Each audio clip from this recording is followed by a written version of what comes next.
ꯈꯣꯏꯔꯝꯖꯔꯤ ꯃꯤꯌꯥꯝꯅ ꯌꯦꯡꯕꯤꯔꯤꯕꯁꯤ ꯏꯝꯄꯦꯛ ꯅ꯭ꯌꯨꯁꯅꯤ ꯊꯥ ꯑꯃꯒꯤ ꯑꯅꯤꯁꯨꯕ ꯑꯃꯁꯨꯡ ꯃꯔꯤꯁꯨꯕ ꯏꯔꯥꯏ ꯈꯨꯗꯤꯡꯒꯤ ꯄꯨꯊꯣꯛꯆꯕ ꯏꯝꯄꯦꯛ ꯅ꯭ꯌꯨꯁꯒꯤ ꯋꯥꯌꯦꯜ ꯋꯥꯇꯦꯝꯒꯤ ꯃꯥꯏꯀꯩꯗꯒꯤ ꯁꯥꯅꯧꯖꯝ ꯁ꯭ꯌꯥꯝ ꯆꯔꯟꯅ ꯃꯤꯌꯥꯝꯕꯨ ꯇꯔꯥꯝꯅ ꯑꯣꯛꯆꯔꯤ ꯊꯧꯔꯝ ꯈꯨꯗꯤꯡꯒꯤ ꯄꯨꯊꯣꯛꯆꯔꯤꯕ ꯑꯩꯈꯣꯏꯒꯤ ꯍꯤꯔꯝꯁꯤꯡꯒꯤ ꯃꯅꯨꯡꯗꯒꯤ ꯉꯁꯤ ꯂꯧꯈꯠꯆꯔꯤꯕ ꯍꯤꯔꯝ ꯑꯁꯤ disqualification and defection under the Indian Constitution. हिरम मसीगिदमक्ता नैनबदा यावबिरबदमक्ता हाइजरुबदा हराराव याबिरक्पा आइगी गेस्ट वा हानंगतंग सक ताकसगे अहानबा आइगी guest advocate doctor Moirangthem Kiranchand Singh retired principal LMS law college अमसुंग अनिसुबा आइगी guest doctor Moirangthem Narasingh veteran politician guest अनिबु ngasi नैनबदा यावबिरनबगिदमक्ता लेंबिरक्पिदमक्ता अहानबदा आइ थागतसगे लोइनना ngasi hiram masi daisda khanaba nainabada advocate oibiribda hana lakchage advocate Dr. M. Kiranjan Singh. What is the defection and the disqualification? Hanadi defection haibachi lising amaka chamapan nipu mapan gi bharat ki samvidhan da yauram da bagum thengnajadaba khara lai adubu sok kaya dagi amasung karamba matang dagi defection haiba anti defection law haina su mayamna hainaba 10 schedule asi karmain tawna lakhibano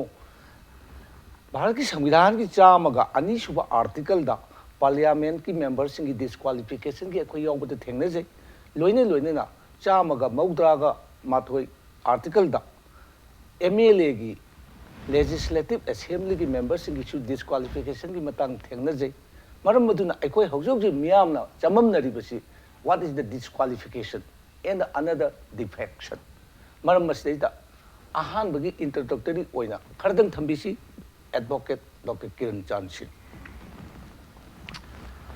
India, you see, koi democracy satpa parliamentary form of government leiva gamani. Maaki masagi aiva constitution leijai. Aduna koi na ahan bada संविधान sida yamna pak songna. Kamaina leipaga singa kadage kamaina koi representative khan kadage aibasi tasengni iduna leirabani. Aduga Bharat के संविधान के article 102 अदुगा 192 दा इरिवसिना कनागुंबा MP 102 दा MP वैना लोक सभा नत्रगा राज्य सभा की मेंबर वैना खनग्रब मीदुबु करम मायना माबु डिस्क्वालिफाइड तौगदगे हाइबगी नियमदुनी अदुगा आर्टिकल 192 दना 92 दना 91 दना एकोइगे legislative assembly की MLA और legislative council की MLA वैना खन्बा मीसिंग दो मतौ करमना अखोई की disqualification तौगदगे हाइबदु मदुदे इरन लेरे अदुना democracy चटप लेबाग अमा वैना मसीदा उजे कोइना तौरिबसी खलाइबा representative असिना पार्टी अमदा सोंसलगा stable वैबा सरकार अमा लेबा ngamdre ngamdabasi थिंगनबगिदमक्ता Parliament na 52nd Amendment Act 1985 आइबमा पास तौरे हारिवा 52nd Amendment 1985 से एंटी डिफेक्शन लॉ आइना सु खंगै मसिगी एंटी डिफेक्शन लॉ सी मसि करम मीदा अखोइना सिजनगदरिनो तौगदरिनो हाइबदि काराबा MLA नत्रगा MP अदुना अतोपा पार्टी मागी पार्टी दगे अतोप पार्टी सोंसंदना सरकार स्टेबल हेंदबा मदु थिंगनबगिदमक्ता अखोइना 10 schedule of the Indian constitution दा हापसली मसीगी हाइनवी से मसी ना डेमोक्रेसी की लेजरीब नियम मसी थुगाइबा असी थिंगनबगिदमक्ता 10 शेड्यूल ऑफ इंडियन कॉन्स्टिट्यूशन दा 10 शेड्यूल ऑफ असे इंडियन कॉन्स्टिट्यूशन दा हापसन गिवनी ಅದು 101 102 102 गी अमसुंग 191 गी डिस्क्वालिफिकेशन की मतंग सिमत ताकपिरे मसिना चोंथोक चोंसिन तौरपगी दि नतबा अदुगा असिना अहानबदा डिस्क्वालिफिकेशन से करी बु डिस्क्वालिफाई तौबो याबगे हाइबतुम तंग थंबिरम अहानबा आना संविधान दा यारिवा 102 दा यारिवा सिदी अखोइगी कनागुंबा अमा कारावा MP नत्रगे MLA दुना the office the profit of my profit office of the profit oiva adagi competent court amana insolvent na declare torwa aduga unsound mind oirawa aduga koigi Indian citizen natava mi ama waitaradi haiva provision asigi makada moise disqualify tawbi hai union gi na 102 da aduga state gi na 191 sida moise disqualification tawbi hai khalaba matungda adi vote karaba representative oiraba praja gi mihut oiraba sing asida karigumba makhal khara संविधान पीजरी बच्ची मतुंग ने disqualify तौबगी दि लेजगरे अद defection सिना आई मथंगी chapter दम लाक्चगे मरक असदेसिदा आई veteran politician doctor Moirangthem नरद लाक्चगे लिसांग सिना आई कोगी पॉलिटिकल कन्यूसिदेस द कैरियर्स देस द चटपिरकपदा थेंगनबिगी बसिंग डिस्क्वालिफिकेशन की मतंग अमसुंग करीगी अकोगी कन्यूसिला इबनो कायबसि पुनसिगी थेंगनेरप खोंगचतसिदा खरदंग हानंतंग थंबिसि याम नुंगाइजै अहानबदा ngasiगी याम मरु ओइग्रबा प्रजाना तानिंगदबा अमसुंग खंगजिनबदा कानमिनगदबा टॉपिक अमा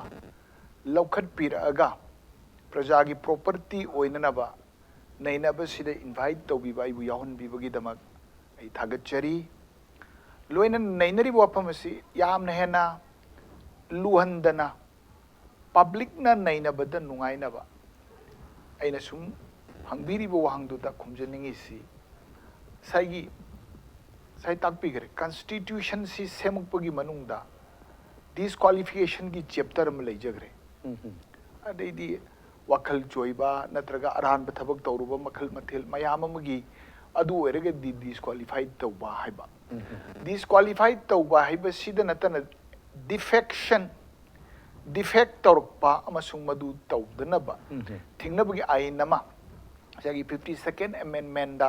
कॉन्स्टिट्यूशन की 10th शेड्यूल हपचल लगतना तौगिबा पुनमकी वारी म थंबिगरे करिगिनो मसी लाइस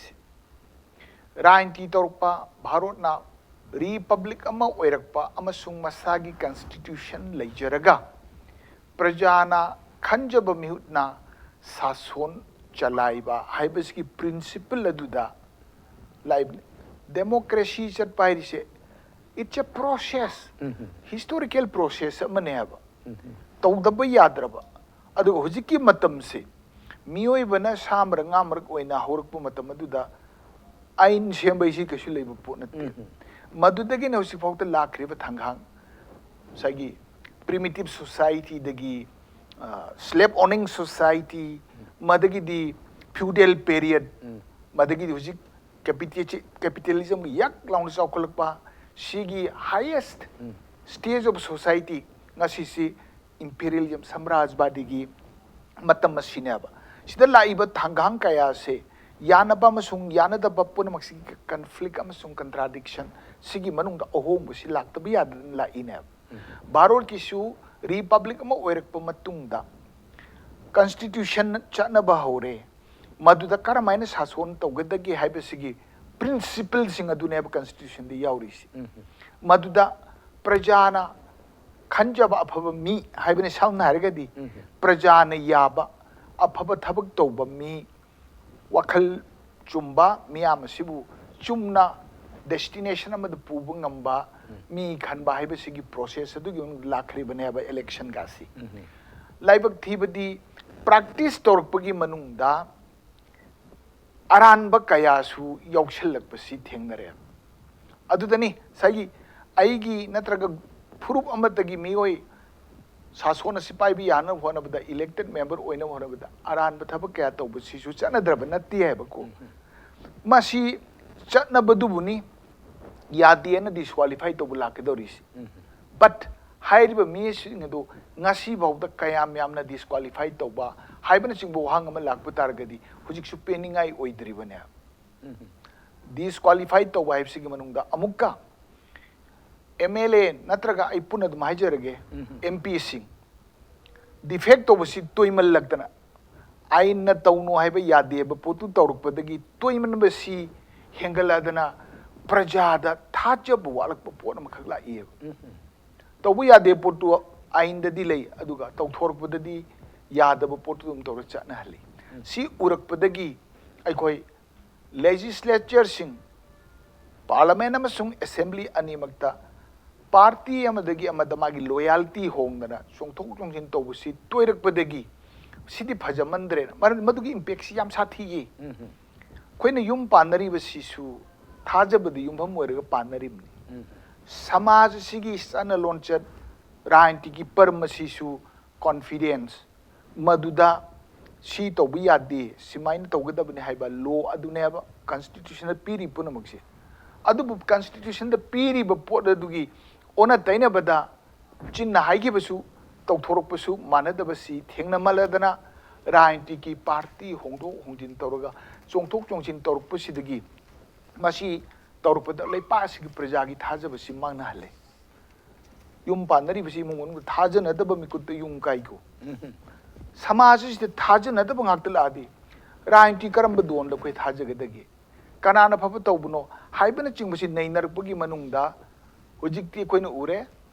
ꯑꯌꯨꯛꯇ ꯌꯥꯎꯔꯝꯕ ꯄꯥꯔꯇꯤꯁꯤ ꯅꯨꯡꯗꯥꯡꯋꯥꯏꯔꯝꯗ ꯍꯣꯡꯕ ꯌꯥꯎꯔꯤꯕꯅꯤꯗꯅꯀꯣ ꯁꯤꯅ ꯊꯥꯖꯗꯕ ꯉꯥꯛꯇ ꯉꯥꯏꯔꯛꯇꯅ ꯍꯧꯖꯤꯛꯇꯤ ꯌꯨꯝ ꯄꯥꯟꯕꯗꯐꯥꯎ ꯉꯁꯤ ꯑꯔꯨꯕ ꯐꯤꯕꯝ ꯂꯥꯛꯑꯦꯕ ꯑꯥꯏ ꯑꯦꯝ ꯇꯦलिꯡ ꯗꯤꯁ ꯑꯩꯒꯤ ꯑꯦꯛꯁꯄꯤꯔꯤꯌꯦꯟꯁꯅ ꯍꯥꯏꯖꯕꯅꯤ ꯔꯥꯖꯅꯤꯇꯤꯗ ꯃꯑꯣꯡ ꯇꯥꯔꯛꯇꯕꯗꯒꯤ ꯉꯁꯤꯒꯤ ꯁꯃꯥꯖꯁꯦ ꯍꯧꯖꯤꯛ ꯃꯌꯥꯝ ꯍꯥꯏꯅꯕꯅꯤ ꯍꯧꯖꯤꯛꯀꯥꯟꯒꯤ ꯅꯍꯥꯔꯣꯜ ꯑꯍꯟꯒ ꯅꯍꯥꯔꯣꯜꯁꯦ ꯐꯔꯛ ꯑꯃ ꯂꯩꯕꯗꯧꯅ ꯑꯗꯨ ꯅꯍꯥꯔꯣꯜ ꯈꯛꯇꯒꯤ ꯗꯣꯁꯔ ꯍꯥꯏꯕ this is the reflection of what wrongs have been ꯗꯟ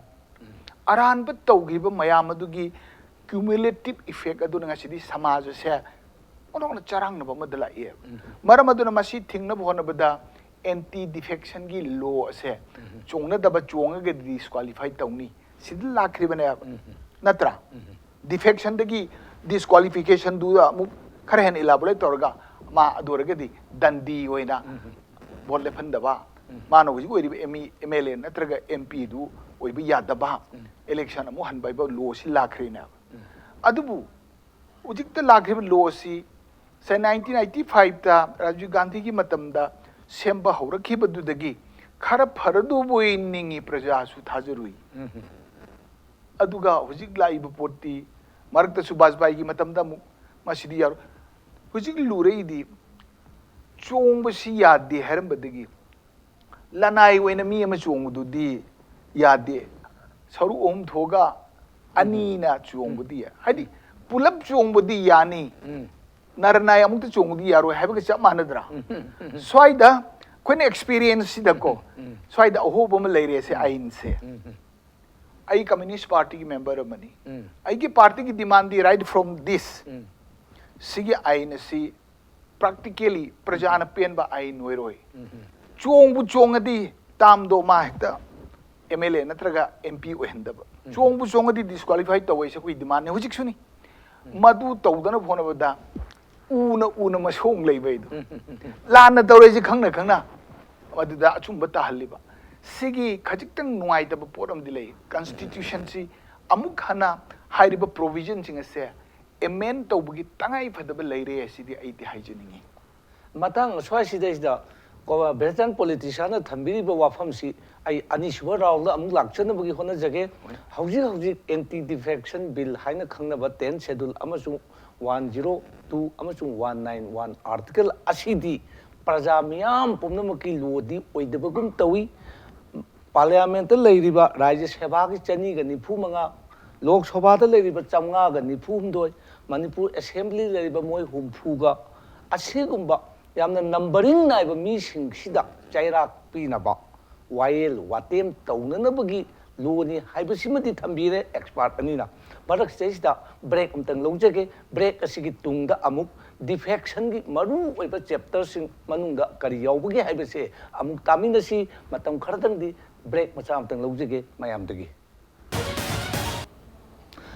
ꯑꯃꯨꯛ ꯍꯟꯅ ꯃꯤꯌꯥꯝ ꯄꯨꯝꯅꯃꯛꯄꯨ ꯄꯨꯛꯅꯤꯡ ꯆꯤꯡꯁꯤꯟꯖꯔꯤ ꯋꯥꯌꯦꯜ ꯋꯥꯇꯦꯝꯅ ꯍꯧꯖꯤꯛ ꯑꯦꯛꯁꯄꯥꯔꯠ ꯑꯅꯤꯅ ꯊꯝꯕꯤꯈ꯭ꯔꯦ ꯃꯗꯨꯗꯤ ꯗꯤꯐꯦꯛꯁꯟ ꯑꯃꯁꯨꯡ ꯗꯤꯁꯀ꯭ꯋꯥꯂꯤꯐꯤꯀꯦꯁꯟ ꯍꯥꯏꯕꯒꯤ ꯑꯍꯥꯟꯕꯒꯤ ꯋꯥꯌꯦꯜꯒꯤ ꯊꯧꯔꯝꯗ ꯍꯧꯖꯤꯛ ꯋꯥꯇꯦꯝꯒꯤ ꯊꯧꯔꯝꯗ ꯆꯪꯁꯤꯟꯖꯔꯛꯄꯗ 1985ꯗ 52 ꯁꯨꯕ ꯁꯦꯝꯗꯣꯛ ꯁꯦꯝꯖꯤꯟꯒꯤ ꯁꯪꯕꯤꯙꯥꯟꯒꯤ ꯆꯦꯞꯇꯔ ꯑꯃ ꯑꯣꯏꯅ ꯍꯥꯞꯆꯤꯟꯈꯤꯕ 10 schedule 10 schedule asi amuk hojik ka chanaba khar walak padagi maudra ma thoi 90 ga first amendment lising ani ga 003 da amuk ka chu amuk amendment tawbadagi masina kaya yamna hena maya kanba aina ma uhenbano aduga masisu pendabasing aikoina prajana pamibasing elected members sing sida ningba thungba thungdabagi matang se 91 amendment 91st amendment 2002 2003 masigi matang asida jam top pa 10 schedule gi angpa saktam amadi ai expert ta hangachage ain khudimak section hai bidhan koi samvidhan gi matang dana article hai aduga 10 schedule dadi article su haida bagum tawi section su haida bagum tawi pera oina haibagum tawi 10 schedule sida pera nipan yaubagum tawi pera nipal sigi manungda lokthok loksin tawraga hena mapangal kanba 91st amendment 2003 asigi matangda amutang defection ga mari leinana takpisi moyang them kiran chan advocate हानसु आइना हाइजग्रे मतौ करमना अखोइगे 10 schedule से Indian constitution दा हापसल लगबनो हाइबसे 10 schedule of the Indian constitution si हापसल लगब मतमदा अखोइना constitution asi semapa matamda framer of the constitution singsina political party haiba wahi asi anaga constitution da yauramde adubu 10 schedule dadi masigi political party haiba wahi sima incorporate toksale aduga sida maru oina 10 schedule sida tawre isi ekhoigi party amma dagi khalaiba representative MP natraga MLA sindana amada songthon tawba sigumasi thingnabagidamagta hapakpani do maru oiba sigi 10 schedule sida yaurise masi pera nepan gi manung sida aikhoina maru oina khangalabada aikhoigi pera 2 aduga pera 4 ase masi disqualification ga yamna mari leinaba perani ahan boina aina pera 2 sida kari haina संविधान सिदा से 10 schedule सिदा यावरी बगे आबिगी मतंगदा आई मयामदा खरा आइगे खंगजबदो हाइजगे अहमदा पेरा 2 गी clause 1 सिदा हाइगी कनागुम्बा अखोइगी रिप्रेजेंटेटिव होइना हाइबदि स्टेट नत्रगा स्टेट रिप्रेजेंटेटिव आइदर MP होइगेरा नत्रगा MLA होइगेरा महाकना महाकी पार्टी अदुदगी हाना यावरपा पार्टी माकी पार्टी हाइबदी महाकना पार्टी अमगी सिंबल दा कारकपा अदुगुम्बा MP नत्रगे MLA दो महाकी हानगी पार्टी दगी voluntarily थादोगा सखिबा सिनी अखोइगी कइनोगे पेरा 2 क्लोज 1 अखोइगी सब क्लोज A द यावरिसे नत्रगना कनागुम्बा नुपा हाइबदी आइदर MP होबे याय MLA होबे याय महाकना पार्टी की डायरेक्शन की वांगमदा बांगना वोट पीबा नत्रगा पीदबा अदु तौग्रबा अदु माना वोट पीबा नत्रगा पीदबा दो मदु पार्टी की अथॉरिटी ना नत्रगा पार्टी ना 15 days की मनुंगदा माकु ngakpidraba अदु इतारदी ग्राउंड अनि सिदा मी से मी हाइबदी MLA नत्रगा MP से मसी डिस्क्वालीफाइड तौबु याय अदुगा मरुइना अखोइगी पेरा 2 की सब पेरा 3 दा इरिवसिना कनागुम्बा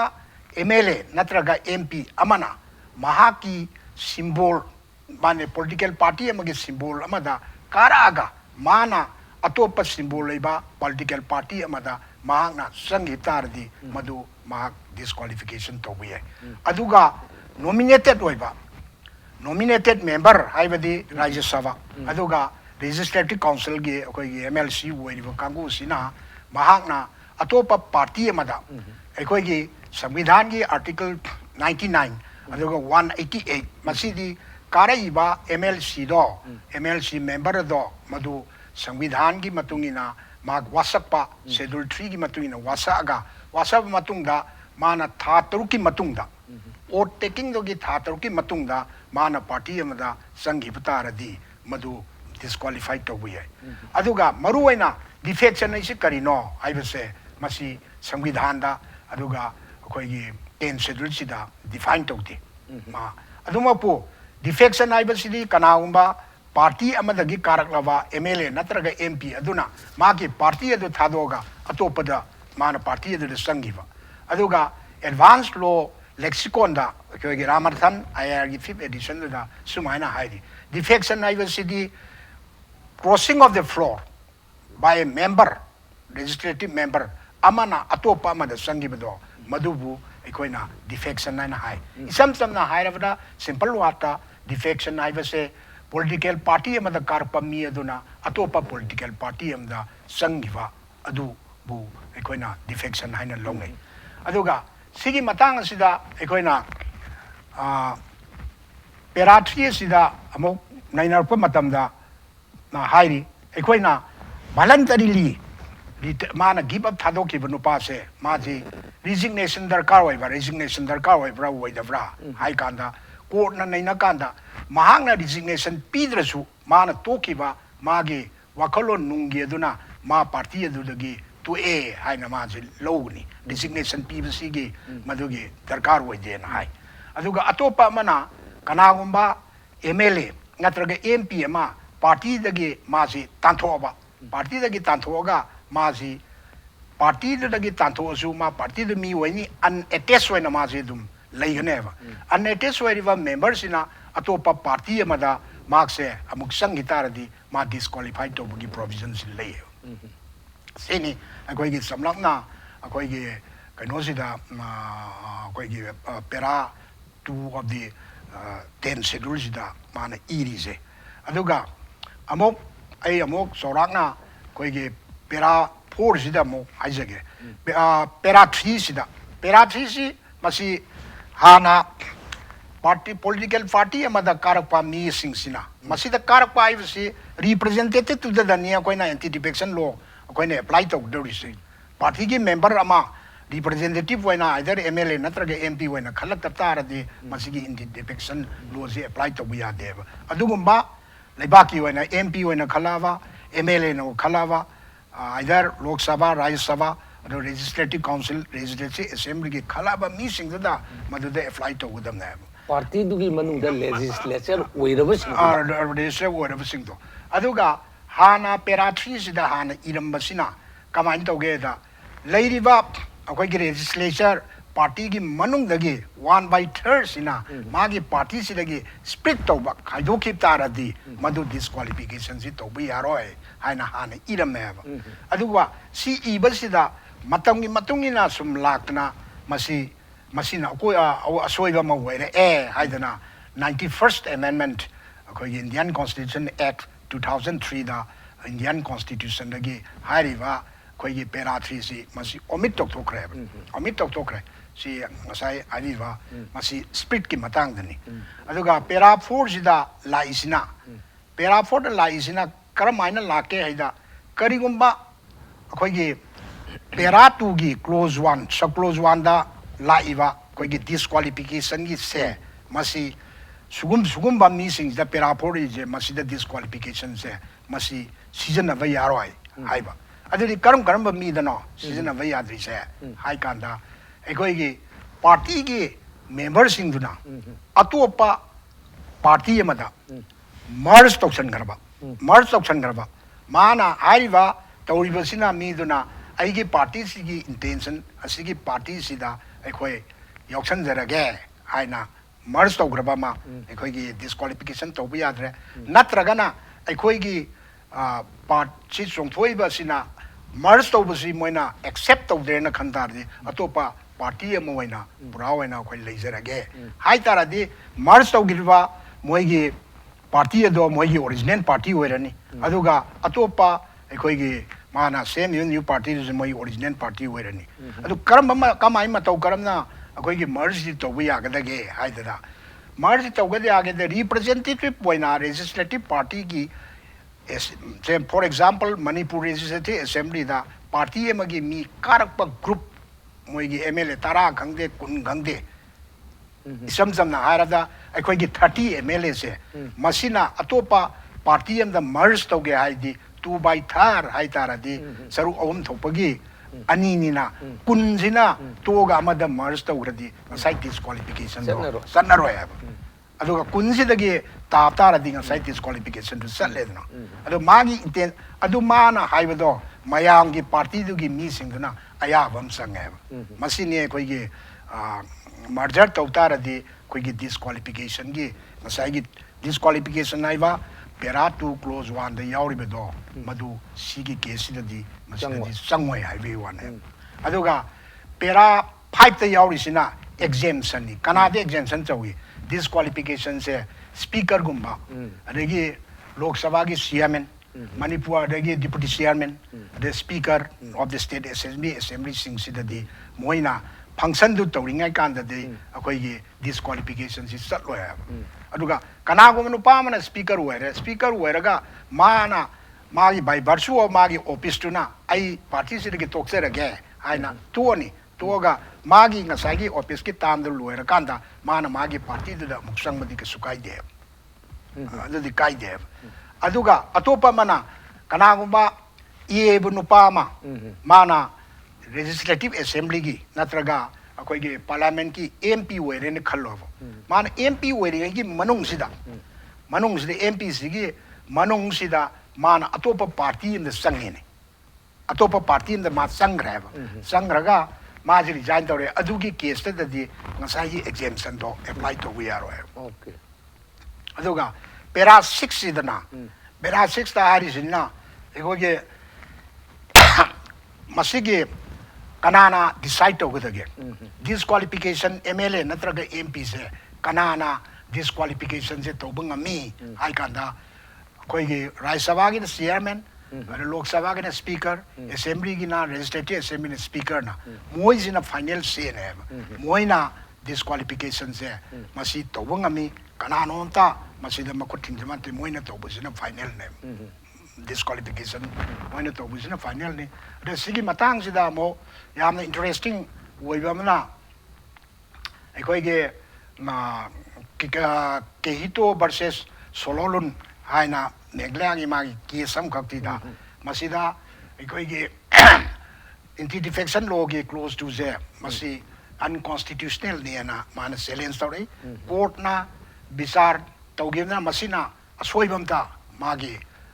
kano laite masina constitution da violate toba kasu leite na tagi aduga sigi matang jida do mo koi ge speaker na mana bisar tawri se masi kari gi mawong da tawri no kari gi mawong tawri no masi tribunal na tabra haiba gi question nama lak pasida masi mana tawri sidi kari gumba aman naina amana sumi natraga amana lali haiba gi ani si yenarapanina mana mot ama decision ama pi dawri na madu judicial gi ex khara yawe judicial gi ex yawe aduga masi quasi judicial in a lowi adungba dispute ani se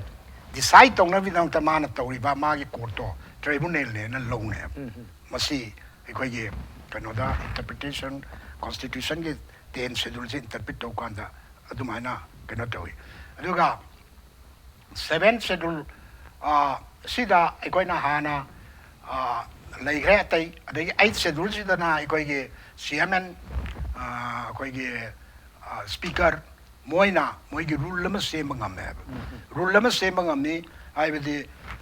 disqualification gi rule lama moina semjaba sigi MLA sina kamai maintenance restart oba rasai kondon na kamai torokpa aiba moi niom ma du tauneba semi ban niom se either parliament ki waragana parliament to pukatpa legislative assembly waragana assembly de pukalaga madu 30 days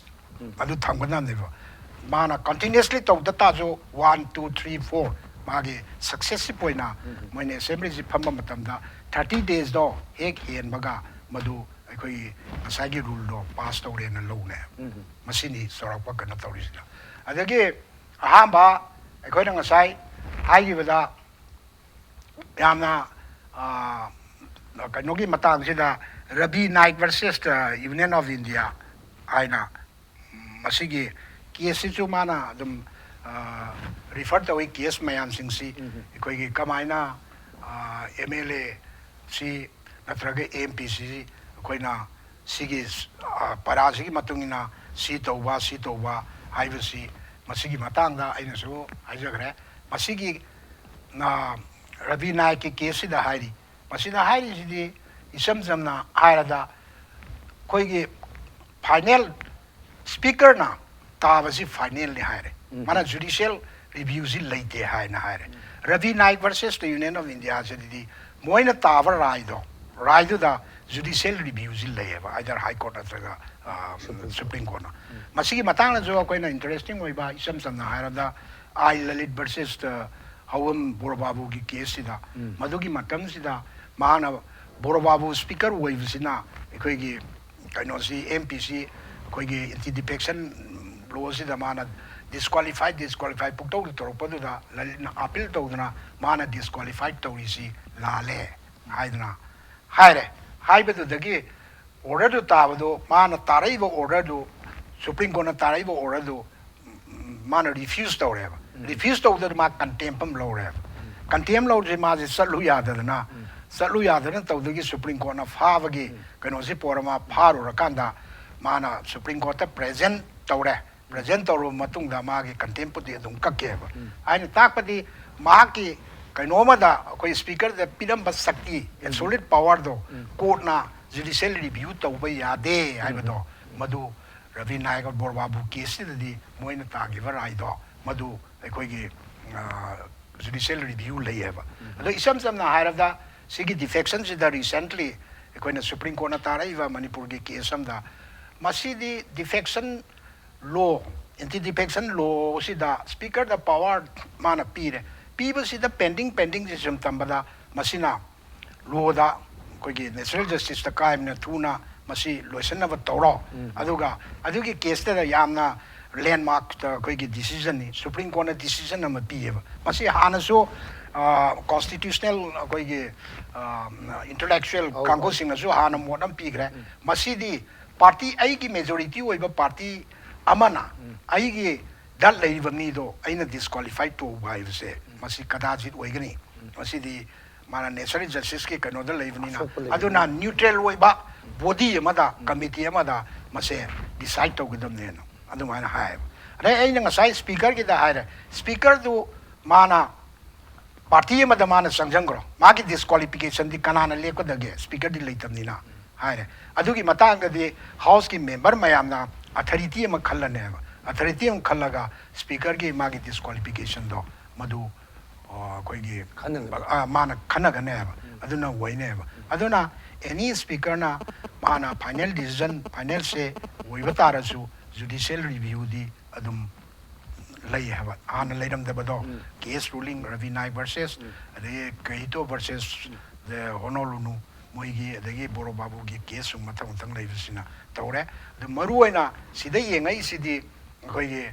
ꯁꯪꯕꯤꯙꯥꯟꯗ ꯍꯥꯞꯄꯛꯏꯁꯤꯗꯤ defect ꯇꯧꯕ ꯑꯃꯗꯒꯤ ꯑꯃꯗ defect ꯇꯧꯔꯒ ꯗꯤꯃꯣꯀ꯭ꯔꯦꯁꯤꯒꯤ principle ꯅꯤꯌꯣꯝꯁꯦ ꯃꯁꯤ ꯉꯥꯛꯅ ꯆꯠꯇꯕ ꯁꯔꯀꯥꯔꯁꯤ stable ꯂꯩꯇ꯭ꯔꯕꯅꯤꯅ development ꯂꯩꯇ꯭ꯔꯦꯅ ꯃꯁꯤ ꯊꯤꯡꯅꯕꯒꯤꯗꯃꯛꯇ ꯑꯌꯥꯝꯕ ꯑꯦꯟꯇꯤ ꯗꯤꯐꯦꯛꯁꯟ ꯂꯣꯁꯦ ꯀꯣꯟꯁꯇꯤꯇ꯭ꯌꯨꯁꯟꯒꯤ ꯑꯩꯈꯣꯏꯒꯤ 82 ꯀꯩꯅꯣ ꯑꯦꯃꯦꯟꯃꯦꯟꯁꯤꯅ 91 ꯑꯦꯃꯦꯟꯃꯦꯟꯁꯤꯅ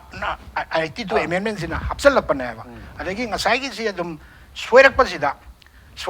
ꯑꯃꯨꯛ ꯈꯔ ꯆꯦꯛꯁꯤꯟꯅꯕ ꯍꯥꯏꯅ ꯁ꯭ꯄꯤꯠꯇ ꯇꯧꯔꯒ 1/3ꯁꯦ ꯃꯁꯤꯅ ꯁ꯭ꯄꯤꯠ ꯇꯧꯔꯗꯤ ꯌꯥꯏ ꯍꯥꯏꯕꯁꯤ ꯀꯣꯝꯃꯜꯂꯦ ꯍꯥꯏꯗꯅ ꯍꯥꯏꯔꯤꯕ ꯄꯦꯔꯥ 3ꯁꯦ ꯑꯃꯨꯛ ꯑꯣꯃꯤꯠ ꯇꯧꯊꯣꯛꯈꯤꯕꯅꯦꯕ ꯑꯗꯨꯅ ꯆꯦꯟꯖꯤꯡ ꯑꯣꯐ ꯗꯤ ꯇꯥꯏꯝ ꯃꯁꯤꯅ ꯐꯩ ꯐꯠꯇꯦꯁꯤ ꯍꯥꯏꯔꯒ ꯃꯇꯝꯒꯤ ꯃꯇꯨꯡ ꯏꯟꯅ ꯆꯥꯅꯅꯕ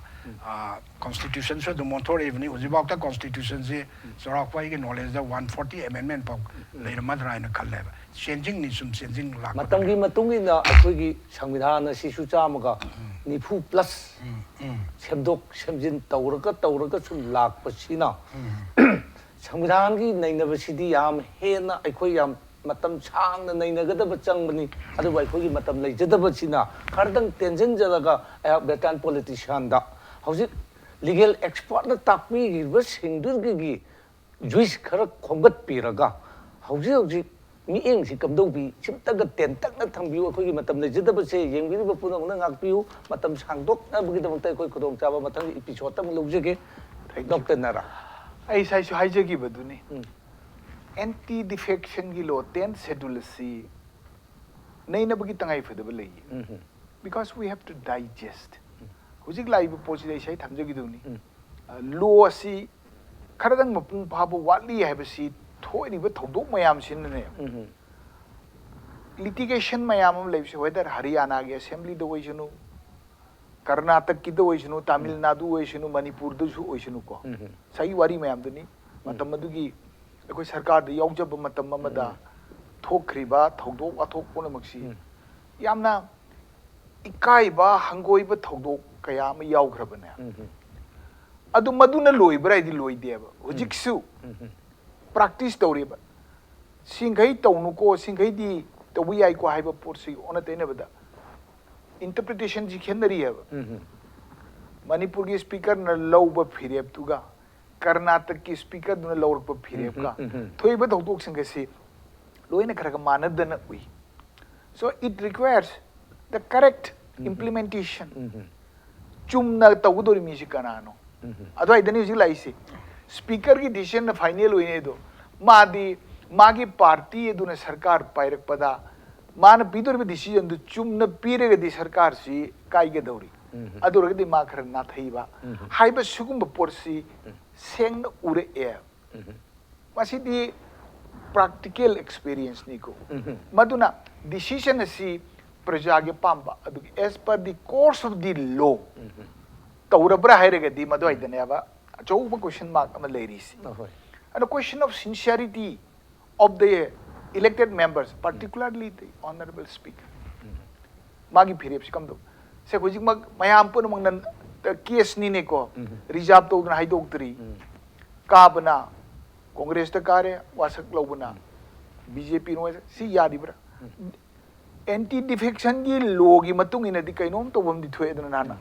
Oji phok to udri sina kari gi no wang si wari ba. Why it is still kept pending? मदगी दे अतोप तरेट अमसु voluntarily पार्टी थादोगा अमदो होंगी बनी as per the law मोई इशू मोई लरिबो पोजीशन सिद लेभम थोक तबरे सी मयामना अदुम हंगनरकनी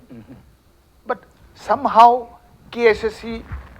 मखा चथदन लेरे मदगी दी मथंग मथंग तोंगतना हाई कोर्ट योरे सुप्रीम कोर्ट की डायरेक्टिव पीरे था मनुंदा नंगी डिसीजन पीरो जिक थाम भादोरमन सिगी पोर्सी लाकांदा प्रजाना आइन सिदा अमसुंग आइन सिबु प्रैक्टिस तौरिबा इलेक्टेड मेंबर्स सिंगदा थाजब सि कयाम याम लेरिगे सि आइगिदी याम लांगतक न जेये आई साइ मांग थमजग्रिबा अखोय मियोइब द थाजन अब वालक मतमदा इवन इन द फैमिली को ahalaman haina gera isa gi prem sambandhi leina gera isa isu leidana leiminnar bado थाजन अदब मिकुप इमुंग काई ngasi samaj si koi kana bu thajari bege sigi thajana अदब लाइब पुनमक से anti defection gi law sigi mari leina de na khanbi bre defection tawdana gi law du ne anti defection na hairi si defection tawganu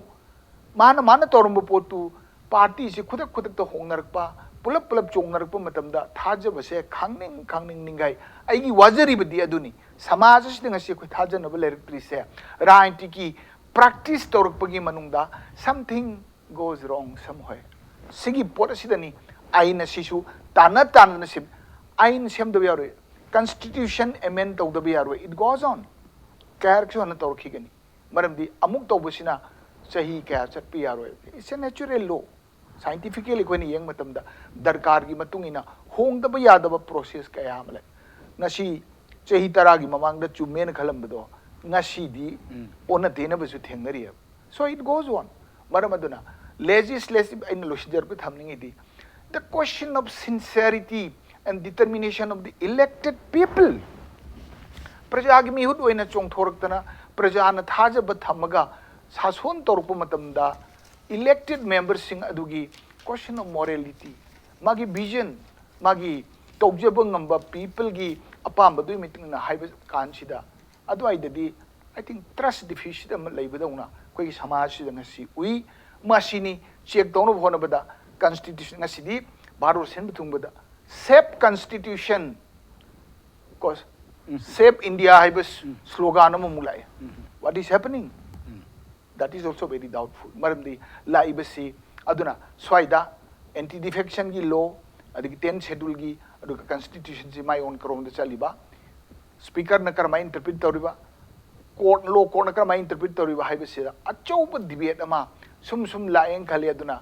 just to begin with ai khoi ahum dang kharadang nei na base food for thought praja gi property ni praja na nei na biba swai da makha ta na chatha birak pusu ai to birakani khanjai. Thank you very much for inviting me. Asa, akhoi YL watem ki thorum masida YL ki procedure ama chang na sai ki nei ne rak pasida watem ki thorum lakjage watem ki thorum masida ida pukhachaning ai bedi akhoi anti defection law defection natragana disqualification haibisi nga sai ki nei ne rak pasigi matung inna akhoi hoidana maki penalty provision yaure haina lojage penalty si law asigi makha da yaudra अखोई elected ओइग्रबा legislature की फमदा लेग्रबा राज्य सभा की चनी निफु मंगा लोक सभा की चंगा ग निफु ग हुमदोय मणिपुर की एमएलए हुमफु लेरिबा नियम असिगी वांग लाना चटलगदी सोइदना मक्की पनिशमेंट पेनल ऑफेंस हम लेरबनी ना पनिशमेंट पिरकनी कानाना पिगनी लोन पिदरबसु प्रजा सिंगना सोइदना मक्की थाजब मांगनबगी लमन खुमकनी हाइबसी ngasi watim gi jaga asida pusanjaraga section view elected members sing praja gi thajaba mangan biganu nong natraga nongmudi soidana dandi phangani haibasina akhoi watem gi thorum oijaraga ngasi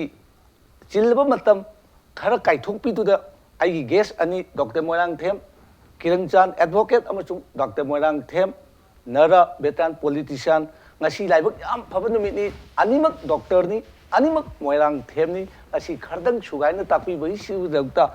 amuk su hana thagat chabaga loinana yengbi ba pumna muktagi while watem bi thormase loisan jenna bagi matam jawrkle pumna muktagi ngasi gi matang aswai sida kaina bagi bidai logjeri thagat jeri